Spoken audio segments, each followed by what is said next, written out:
Somewhere around the beginning of 2017, like maybe January, February, I decided to start my business. Now, my business has taken on a couple iterations, and it wasn't called Inner Wealth at that point, but I started a business called Hope Works Partnership, and I had a completely different scope and what I was going to be doing and what I was going to be, focusing on.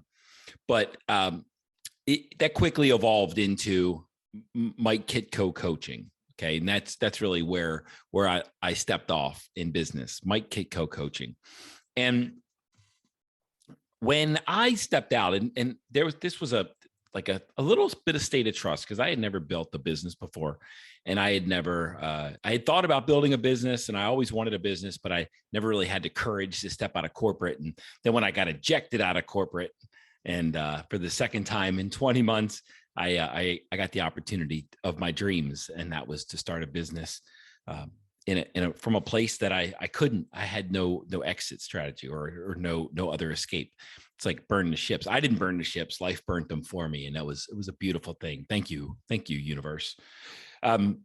Anyway, I launched my business, and I literally started sharing with anyone who would listen that I was going to be a coach, and I was going to look for speaking engagements, and I was going to work with people and develop people. So I knew I had this passion for personal and professional development going back decades, because when I was in the Marine Corps, when I was in my corporate roles, when I was in my executive roles, the only thing I ever really loved about those roles was developing people and developing teams. I could build people and develop people, and I could build teams like no tomorrow. So I was really, really good at it. I was gifted. It's kind of like a zone of genius, but I didn't know it was called a zone of genius back then. And I thought, I thought it was just something that I don't know, that I did well, but really I do it at an awesome level.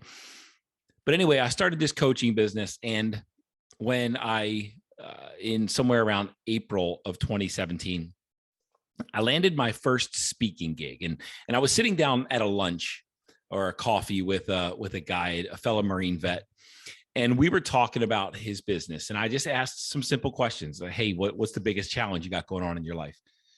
And he said, "I'm trying to motivate my team. I'm struggling to get my team motivated. We got some big goals this year." He had a traditional real estate team. And he said, "I've got some really big goals. We've got some really big goals. I'm struggling to motivate my team. I'm struggling to get that spark that they need, that momentum that they need to get moving." And I said, "Well, are you open to me helping? Are you open to some help?" And he said, "What would that look like?" And I said, "Well, how about I never thought about doing a workshop, but I said, how about a workshop? What do you think about a workshop?" And he said, "That would be awesome. What would you do the workshop on?" And over the next, hour, we came to terms and an agreement on me doing 2 workshops for his team. And I was going to come in and do one workshop on Tuesday, one workshop on Thursday of the same week. And they were $150 each. And I didn't have a concept, like at that time, a full concept of what this workshop was going to be, but we just came up with some loose topics. Anyway, so I did these workshops, and at the end of the second workshop, I had a couple one-on-one discovery calls with some of the people that were in the audience, and I signed 2 one-on-one clients from that workshop. And when I went from my very first personal sale, $150 sale for one workshop, to performing those workshops for a total of $300, signing 2 one-on-one clients at $500 a month, believe it or not, that it was a full one-on-one coaching relationship at $500 a month, which is a low fee in the coaching world. And from there, it was like full speed ahead.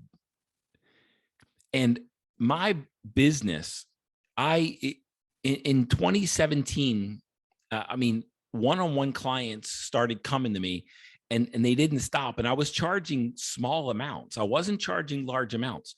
And it doesn't sound like a lot now, but in 2017, going from nothing and signing my first client in April, I did around $35,000 of coaching sales in 2017.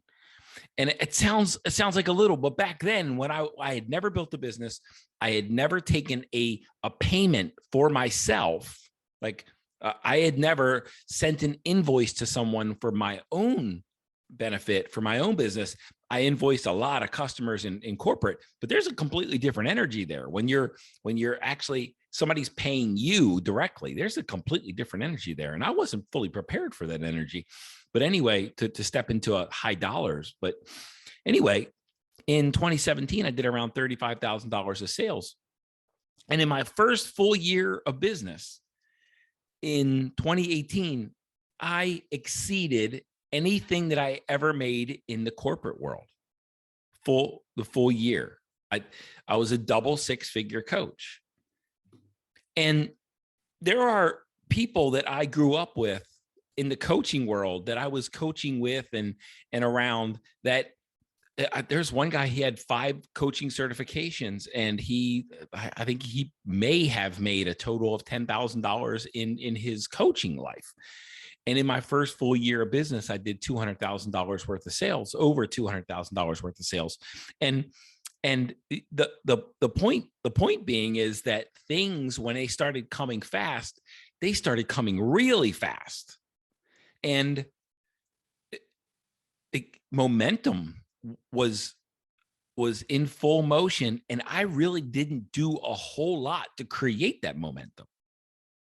I want to say that again. It's not like I am not a grind guru, hustle whore. Even back then, 2018, I was not shredding it. I was not like networking a lot. I was creating some basic content on Facebook, couple posts, a couple things, a couple nuggets here and there. I would maybe post a video every once in a while, a live. I would go out and shake some hands in the world. I was a member of a co-working space in St. Louis, and I wouldn't go a lot. I wasn't doing a whole lot to generate business, but for whatever reason, business came fast. And when I closed out 2018, and I was a double six-figure coach, and my family's needs were being taken care of from my income, and I got fired in 2016, so I kept pulling out of savings and things like that to preserve our lifestyle. But now in 2018, I was taking care of the family again with my business. And I got this bright idea. After I closed the books in 2018, I got this bright idea. I'm going to go faster. I'm going to hit the gas. Because if I can do double six figures, if I can exceed 200K, like by doing very little, then if I do a lot, then that 200K is going to increase. And as I hit the gas and I started to accelerate and I started to continue to, I networked more and I created more content and I thought about my business more and I did more activity and I hit the gas, and I can't say it. Inside of me was on fire. It was like an obsession to build this business. And then in early 2019, I didn't get a whole lot more traction, and sales weren't as strong as they were in 2018. In 2019, I got the bright idea to build a second business, and then I started. I hired someone to help build a framework of a second business for me. And now I had 2 businesses that I was trying to juggle. And by the end of 2019, I was off like 25-30% of my 2018 totals. I actually backslid by doing more work. And then I got the bright idea when I closed 2019's books that, well, if I did all that activity and I was off 25 or 30% of sales, then I'm going to ramp it up even more. And I started like really, really going crazy. And I started really doing a whole lot more activity. And I started networking more and creating more. I think that's the year my book got published. And I mean, all of this stuff, I was doing so much, and everything was full steam ahead. And I was obsessing, and I was losing sleep, and I was struggling, and I was like, man, I was throwing my whole body and my whole mind and everything I had into this. My coaching business became an obsession. And when I closed the books in 2020, I was even down even further from 2019. I heard a quote not too long ago, and it really is a beautiful quote. And it hurts. It hurts to believe this. It really hurt when I heard it, because it stung. And I got the opportunity to laugh at myself.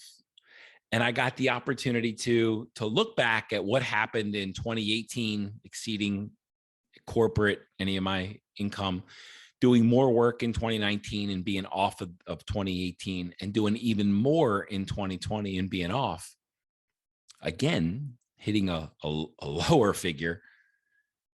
I had to laugh, and it all started to make sense. And this quote that I want to share is powerful. And some of you aren't going to like it because you're driven. You're driven for speed. And this quote is, the fastest way to get anywhere you want is slow. Let that one sink in for a second. The fastest way to get anywhere you want is slow. Now, I don't believe there's any such thing as coincidences, and there are no mistakes. The lesson that I was intended to learn by God, life, universe, whatever you want to call it, is slow the fuck down and relax. In 2018, I didn't do a whole lot in my business. I didn't stress. I didn't struggle. I didn't fight for sales. I was so new to the game that I didn't know what kind of activity to do to drive sales. But it seemed like sales kept coming. Now, this is some woo-woo mystical shit. But guys, every once in a while, I would get up from my meditation pillow, and I would look at my email, and there was an email of somebody that wanted to connect with me. And I'm not saying that the meditation directly did it. What I'm saying is I was doing a lot of self-care and a lot of introspection and a lot of reflection and a lot of pausing and breathing and relaxing and enjoying life. And leads came to me by themselves. People were referring people to me easily and effortlessly. And it seemed too easy. So if I did, it seemed like I did nothing. So if I did more activity, then I would multiply my results. And the exact opposite happened. The fastest way to get anywhere you want is slow. The reason I started doing more activity is because I didn't have a foundation in place in my business. I didn't have a process. I didn't have a structure. I didn't have a framework. I didn't have a good system built that would help me scale. I didn't have a good concept in 2019. All I did was flail and do a whole lot of unintentional activity and expect for the multiplication of activity to multiply my outcomes. And I was skipping steps. Looking back, the next logical step for me in 2019, when I closed the books in 2018, was to start building a system and some framework that would create multiple a multiplication of results, instead of just doing more unaligned, unintentional, spasmodic, just stress and struggle activity. And the fastest way to get anywhere you want is slow. It's building a business brick by brick, process by process, system by system, employee by employee, and creating the framework, structure, and systems that bring the people to you that need your service, that need your product. Instead, I was going to go, it was like I was a hunter, and I was going to go out and like club them over the head and drag them back to the cave. But instead of setting up something that was a system or a structure that was desirable and allowing them to come to me, I thought that effort equaled results. And I thought the more effort, the more results. If you've ever checked out the book Traction or EOS or Get a Grip, right? That's a whole system, the entrepreneurial operating system. And I'm not affiliated with EOS at all, but I have seen the beauty of that framework, where you start to put systems and processes in place and build your business brick by brick. What's your mission? What's your core focus? What are your values, right? Make sure all your roles are identified and who owns who and who owns what. Building a business brick by brick and making sure the foundation is firm is a healthy way to make sure that you continue to grow. And it doesn't have to be fast growth. The fastest way to get to where you want is slow. There's a difference. And I was just having a discussion with one of my clients the other day about this, and you know who you are because I know you listen. The difference between urgency and impatience. And I'm going to give you my definition and my perspective. Impatience is fear-based. Impatience is when there's stress and fear and panic and struggle in your body, and you can't wait, and you almost lose control over your ability to restrain yourself. Impatience is like, if I don't go and get this opportunity, then there's never ever going to be an opportunity again. And it's almost like a nervous, fear-based twitch. I was very impatient. The business was building, and my increased activity only caused to destroy it, because my increased activity was fear-based, because I didn't trust in what was happening and that it would continue. It was fear-based. I do believe if I would have just relaxed, 200K would have turned to 300K back then, like in 2019, but I didn't. I didn't trust life. I didn't trust the universe. I didn't trust myself. So I became impatient. Urgency is an act of courage. When an opportunity presents itself and you are willing and able to interact, engage, and take advantage of that opportunity, that is an act of courage. When I sat down with that guy and I didn't have a workshop designed and I didn't have a solution to his problem, and I said, hey, are you open to some help with that? What if I designed you something? And he said, what would that look like? And I said, I don't know, but we started talking about that opportunity. That was a courageous act. It's problem solving at the table, and then stepping in and doing a workshop when I had never done a workshop before. That was an act of courage. That was taking advantage of an opportunity presented to myself. And that's an act, that is urgency. Like, this opportunity's here. I'm going to pounce on it. Urgency is an act of courage. Impatience is an act of fear.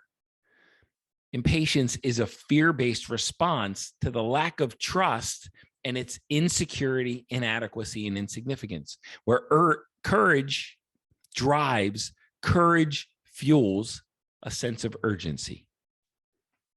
That I'm not going to let this opportunity get by me because I'm prepared for it and I trust myself enough to be successful with this opportunity. But I don't need 100 of them. That's impatience.